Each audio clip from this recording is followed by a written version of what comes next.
La semana pasada no fue una semana cualquiera, estuvo interesante. Fue algo así como una cita con el destino, o una cita más bien con mi pasado. Fue una cita que tenía pendiente con mi yo de 17 años. Para entenderlo hay que situarse en 1995.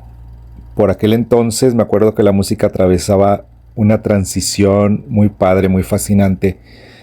Había quedado muy atrás el hard rock de grupos que llenaban estadios y el glam rock teatral, ese de Kiss y de grupos que usaban una moda muy estrafalaria, que incluso se usaban maquillaje y tenían actitudes muy así como tipo la música que hacía Moderato, precisamente parodiando ese estilo que a mediados de los 90 ya resultaba muy chocante. Aparte, el punk crudo de finales de los 70 y principios de los 80 también ya había mutado a otras vertientes, y el New Wave se sentía como un eco de la década anterior también, de los 80s. El grunge, que era lo más actual, era lo que había dominado todo. Empezaba a ceder terreno a algo más sofisticado y ecléctico, el llamado rock alternativo. Que el rock alternativo no era sino una serie de fusiones y de estilos que eran a veces muy distintos unos entre otros, pero que se englobaron bajo ese nombre de rock alternativo. Pero eran grupos muy diferentes porque dentro de ese mismo género cabían Marilyn Manson y The Cardigans y Oasis, que bueno, Oasis es más Britpop, pero entraba de eso dentro de ese género de rock alternativo. Y en ese caldo de cultivo así tan ecléctico, tan variado, eclosionaron grupos que definieron digamos que mi educación sentimental de adolescente. The Smashing Pumpkins, Veruca Salt, Oasis, que ya lo mencioné, The Cardigans, The Cranberries, por supuesto, etcétera. Y por supuesto, el rugido confesional de Alanis Morissette también. Digamos que a mis entre 16 y 18 años, esa corriente alternativa me atraía magnéticamente. Todo lo anterior, como decía, heavy metal, por un lado, o el Eurodance de las discotecas de ese tiempo a las que yo no iba, por supuesto, porque era todavía muy joven, me resultaba ajeno y aparte bastante superfluo. Era como un ritmo así muy machacante que no me llamaba la atención. Digamos que el hard rock, el heavy metal me parecía como que muy, muy exagerado, muy así, muy, no sé cuál es la palabra, pues muy duro, muy, muy, muy rudo. Y lo segundo, el Eurodance, decía, para mí era como una música superflua y ligera que no me identificaba con ese género tampoco, y pues eran los géneros dominantes en los años anteriores. Yo venía en ese tiempo de refugiarme en el rock en español. Escuchaba La Ley, Caifanes, Soda Stereo, con su éxito de Zoom, Enanitos Verdes, Los Tres, Fobia, La Lupita, Maldita Vecindad, La Castañeda, etcétera. La Unión, por cierto, también La Unión, y Mikel Erentux, que era ¿de cuál grupo era? Ay, se me fue el nombre, pero tiene unas canciones muy padres. Y bueno, en aquellos días pre-internet, el acceso al mundo visual de los artistas que me gustaban era limitado. Digamos que dependíamos de MTV y de lo que podíamos ver en las revistas impresas, como la revista Switch, que nació en enero del 90 y a finales del 95, y el 1 de enero del 96 compré, creo que era el número 2 o 3 de la revista. En la portada estaba Oasis, me acuerdo. También estaba la revista La Mosca en la Pared. Y también habían publicaciones internacionales como Interview y otras que no recuerdo su nombre, pero todas esas revistas las devoraba con ansia en el Sanborns de galerías y en el Sanborns del centro, porque era una sección, esa de las revistas, que donde no sé por qué me di cuenta que podías ir y hojear las revistas por largo rato sin ser interrumpido y no te decía nada. Entonces ahí aprovechaba y es ahí donde podía ver todo lo que sucedía internacionalmente. Pero recuerdo particularmente el impacto de cuando hojeé una de esas revistas y me topé con la imagen de Shirley Manson. Ese cabello rojo encendido, el rostro pálido y un rímel oscuro que hacía que sus ojos azules saltaran así, resaltaban mucho. Yo ya la había escuchado en el radio con su éxito de Queer, pero al ponerle rostro a esa música, a esas canciones, el enamoramiento fue total. Su sonido era como en una licuadora perfecta donde mezclabas grunge, industrial, psicodelia, un poco de electrónica también. Y el resultado era eso, era Garbage, que irónicamente era todo menos basura, así decían en las revistas de aquel entonces. Nunca me hubiera imaginado que 30 años después, aquí en Monterrey, coincidirían tres de las artistas que tanto admiré en esos años. Nina Persson de The Cardigans, Shirley Manson de Garbage y Alanis Morissette. Ellas tres estuvieron en el Machaca Festival, que fue a mediados de abril de este año 2026. Y estuvo muy intenso, estuvo lloviendo casi apenas llegamos y empezó inmediatamente casi a llover. Ya íbamos preparados con los impermeables y toda la noche estuvo la lluvia intermitente pero más o menos fuerte. Entonces, en esas condiciones climáticas extremas, aclamamos a esas mujeres grandiosas de mi juventud. Al escucharlas, me era imposible no verme a mí mismo hace 3 décadas, encerrado aquí en mi recámara con mis libros, mis cassettes, los CDs, escuchando todas esas canciones de tono introspectivo, oscuras, pero a la vez luminosas, a todo volumen. Ahí bajo la lluvia en el festival alzaba los brazos vitoreando a esas leyendas mientras tenía constantes flashbacks de aquel adolescente que observaba. Era como si ese adolescente de 17 años observara en el futuro a mi yo de 47 años, 30 años después. Yo creo que ese Ricardo, ese chico, habría sido muy feliz de saber que terminaría 30 años después viendo a estas mujeres. Porque es una prueba de resistencia en el tiempo, porque son muchos años y porque en ese tiempo, cuando era joven, ni siquiera pensaba en la posibilidad de que pudieran estar aquí en Monterrey. En ese tiempo que no había internet, todo eso resultaba muy ajeno, muy internacional. Aparte, con la edad uno tiene la idea de que todo es mucho más importante de lo que es.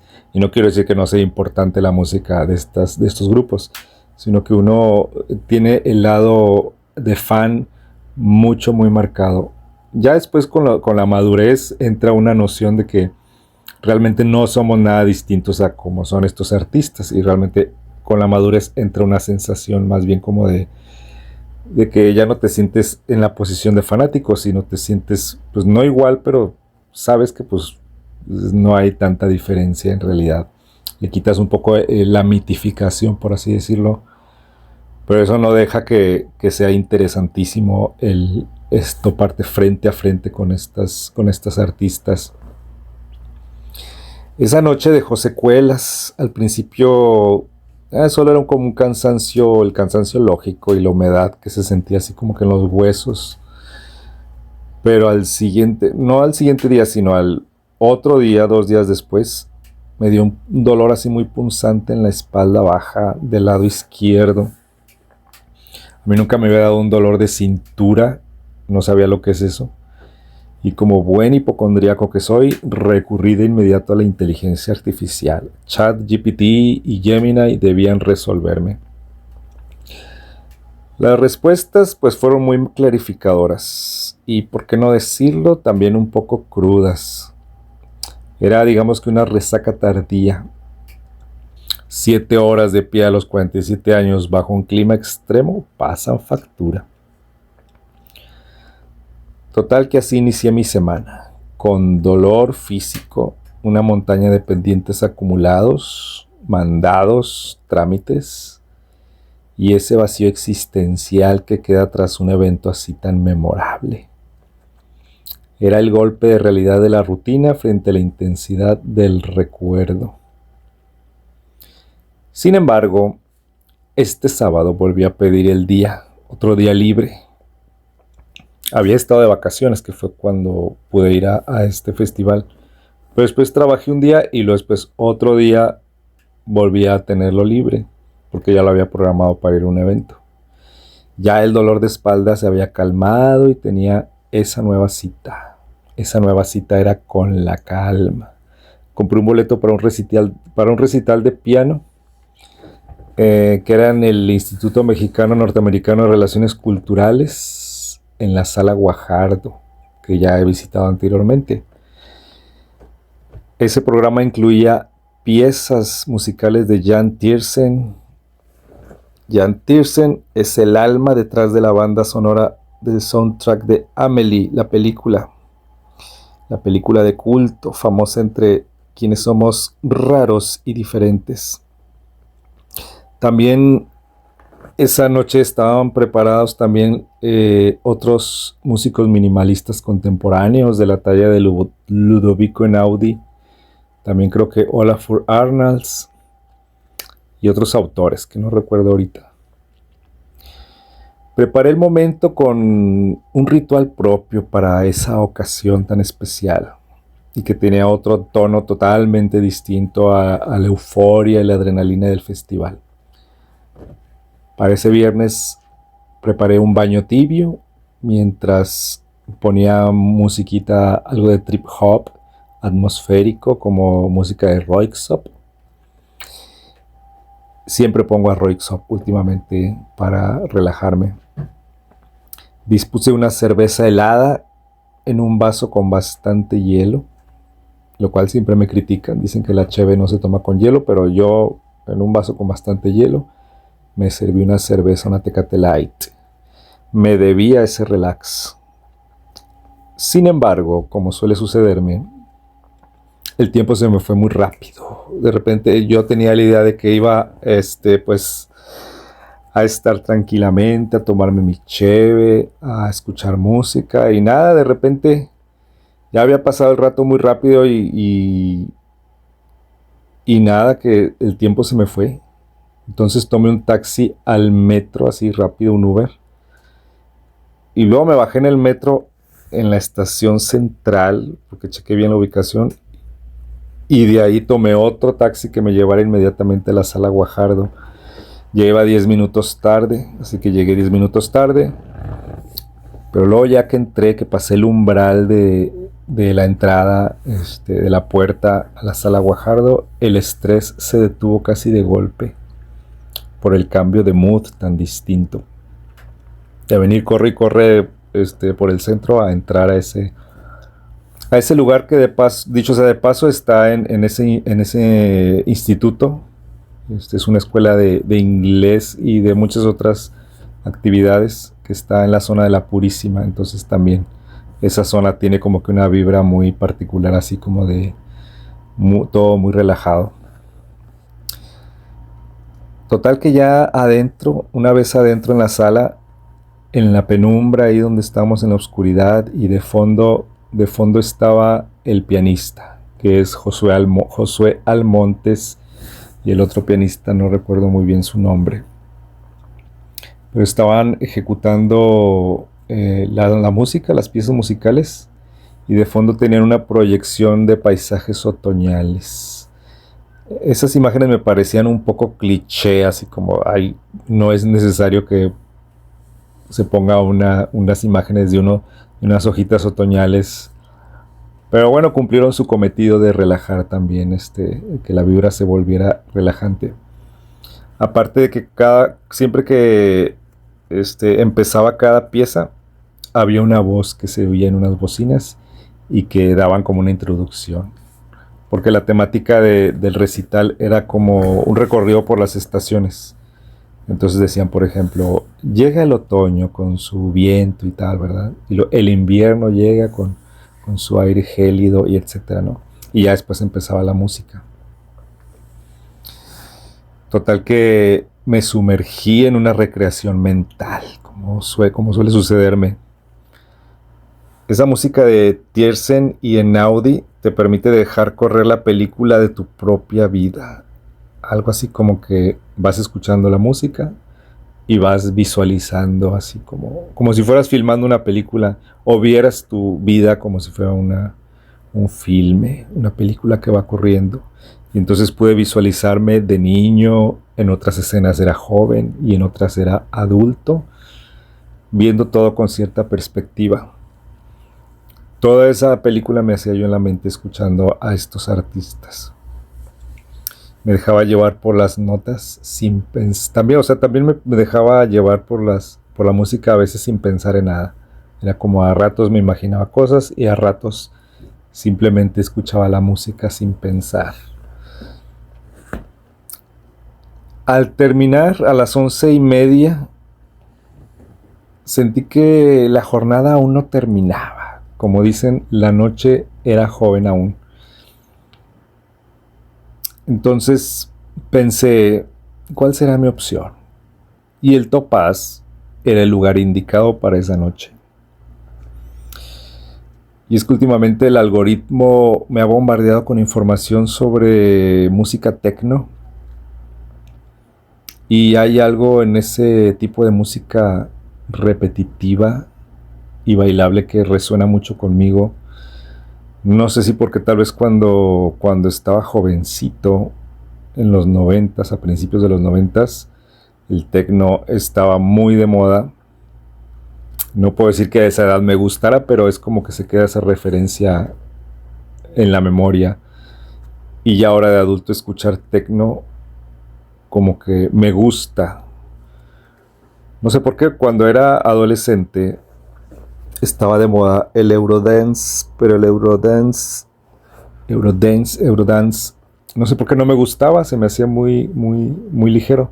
Y el techno tiene un tono como más profundo, como más contundente en los sonidos. Y el Topaz, pues, está muy cerca de relaciones culturales. Yo creo que caminé como unos 10 minutos para llegar. Y el Topaz, pues, es un antro que tiene ya casi como unos 20 años de existir. Hay amigos que, me acuerdo que en su momento, hace 15 años, frecuentaban el Topaz. Yo no podía ir, o si fui un par de veces nada más porque desde toda la vida, desde hace 22, 23 años, trabajo de noche. Entonces no era un lugar al que yo pudiera asistir, porque yo descansaba como siempre entre semana. Y los lugares a los que iba de noche eran ya muy de noche, o sea, digamos que ya a las 3 de la mañana que salía del periódico, entonces me iba, pero eran otro tipo de afters, en el parking, en el Evolution, o sea, eran mayormente en antros LGBT. Y bueno, no lamento no haber podido ir a esos lugares como el Topaz cuando estaba joven. Realmente, como decía, mis vivencias eran otras, eran en un tono más profundo y tienen otro carácter. Sin embargo, regresar al Topaz, al que, aunque no lo frecuenté, sí había ido alguna vez, pues resultó muy interesante. Ahí en la terraza, las luces de neón típicas de ese y características del Topaz flasheaban así con sus colores característicos. Y aparte el ambiente era muy relajado, había muy poca gente, lo cual para mí está excelente. Lejos de sentir que el ambiente está apagado, a mí me encanta porque hay más espacio y puedes deambular más a gusto. Ya después de entrar y pedir una cheve, entré a los cuartos que están al fondo, que están muy oscuros, y ahí es donde el tecno retumbaba con más fuerza. Ahí me puse a bailar, dije, yo voy a bailar aquí. Entré en mi trance poseído por la música y la penumbra. No sé por qué me gusta mucho esa libertad de transitar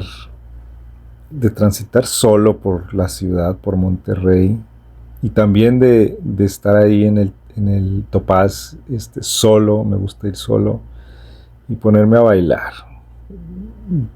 Ya sé que ya estoy en una edad más madura, pero pues no sé, a mí no me importa. Luego aquí en Monterrey hay mucho el prejuicio de las edades que está muy marcado, ¿no? De las etapas. En cierta manera, entre comillas, se vería mal que alguien de 47 años anduviera en un antro como el Topaz, pero pues yo, como no pertenezco a ningún círculo social, no tengo que cumplir expectativas de nadie. Entonces yo me voy a donde sea. Ya cuando bailé un buen rato, al salir decidí caminar.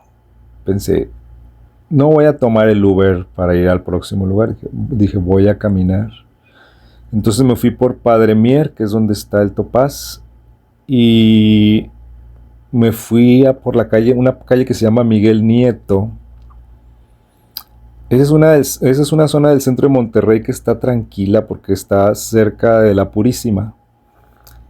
Digo, roban mucho, ¿verdad? Hay muchos cristalazos, como dicen, pero en general, digamos que es mucho más tranquila que la otra parte del centro, donde están las tiendas, los negocios y los edificios y todo eso. Ahí por esa calle Miguel Nieto, habían muchos árboles muy altos y se mecían así tranquilamente. Las fachadas se veían muy serenas y recuerdo que la luna se asomaba entre los pasillos de las casas. Iba caminando y la luna iba apareciendo y desaparecía. Fue un paseo que disfruté mucho por lo inusual de ese camino. Es decir, yo he caminado mucho por el centro, pero por esa zona del centro no es tan común que ande caminando en la noche, en la madrugada. Entonces me resultó muy interesante esa caminata. Pero ya después, cuando avancé por todo Miguel Nieto, que digamos que corre hacia Madero, y donde avancé muchas cuadras, pensé, pues no quiero agotarme, ¿verdad? No quiero quedarme sin energía. Entonces ya cuando paseé lo suficiente, entonces ya pedí un Uber para ir al mítico Guateque Bar, como siempre. Ahí el after es seguro. Entonces fue como descender de lo sublime de la música de Ludovico Einaudi y de Jan Tiersen a pasar a lo, digamos que juvenil, y el tecno y todo eso, hasta llegar a lo más popular y más crudo ahí en el Guateque, en el Jardín. Cuando llegué, desde luego que había mucho ambiente. En ese lugar siempre, bueno, casi siempre hay mucho ambiente. Y en la pista, ahí en medio, estaban unos chavos, unos jóvenes, que estaban bailando muy, muy intenso, un tipo de música como breakdance. Y ellos bailaban a ese ritmo breakdance ochentero, que es bastante difícil porque requiere mucha flexibilidad y mucha energía. Se tiraba al piso un muchacho y luego se levantaba, hacía piruetas. Hombre, era como un concurso de los años 80. Y en otra área del bar estaba una imitadora de Jenny Rivera.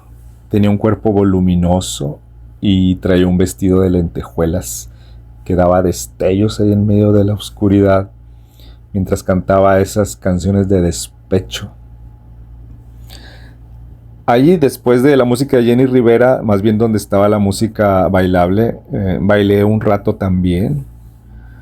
Pero me di cuenta que no necesitaba quedarme hasta el amanecer como en otras ocasiones, como normalmente, para sentir que la noche hubiera valido la pena. Aparte ya la noche había sido muy larga. Por lo que pues me regresé a la casa en paz.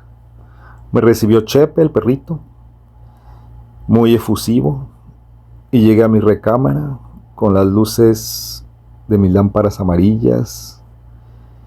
Cerré la jornada con una cena muy rica. Había carne, salchichas, salsa, guacamole. Ya que me serví, me senté en mi sofá y puse Sex and the City, que es la serie que estoy viendo y que se me ha hecho muy entretenida. No sé por qué a veces tengo la idea de que mi vida es muy aburrida, mortalmente aburrida. Bueno, no tanto. Lo que pasa es que luego miro hacia atrás a este recorrido entre el rock de los 90, el minimalismo del piano de Ludovico Einaudi, el techno y el bullicio del guateque, y pienso, entonces digo, es que no es tan aburrida mi vida, más bien yo creo que es muy tranquila, pero aburrida no.